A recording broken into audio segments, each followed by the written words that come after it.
Вы только посмотрите, сколько водопадов. И это Беларусь. Огромный Микошевский карьер площадью почти 6 километров является крупным гранитным карьером на территории бывшего Союза. Он поражает своими масштабами: 2 километра в ширину, 3 километра в длину.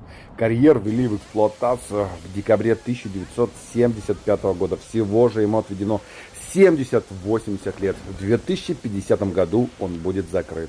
Чтобы спуститься на дно карьера, необходимо преодолеть 17 километров серпантинных дорог. Вы только посмотрите, какую я для вас показываю красоту.